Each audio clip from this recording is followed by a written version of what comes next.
বিশ্বনবী এমন ভাবে কোরআনের দার্স আমাকে দিয়েছেন, কোরআনে যত সূরা নাজিল হয়েছে, যেখানে নাজিল হোক না কেন আমি জানি এটা কোথায় নাজিল হয়েছে এবং কোন প্রেক্ষাপটে নাজিল হয়েছে। এমন একটা সূরা নাই যে সূরার কোথায় নাজিল হয়েছে আমি মাসুদের জানা নাই, কোন প্রেক্ষাপটে নাজিল হয়েছে আমার জানা নাই। এরকম ঘটবে না, চিল্লায় বলেন আল্লাহু আকবার।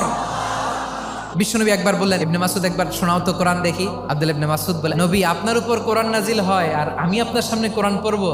বিশ্বনবী বললেন, আমি নিজে পড়তে যেমনি ভালোবাসি, অন্যে পড়ুক আমি শুনবো, এটাও আমি ভালোবাসি। সূরা নিসা তিনি তেলাওয়াত করে শুনিয়েছেন। এমন সূক্ষ্ম সূক্ষ্ম বিষয় বিশ্বনবী ওনাকে ধরিয়ে দিয়েছেন, উনি হয়ে গিয়েছেন ফাকিহুল উম্মাহ।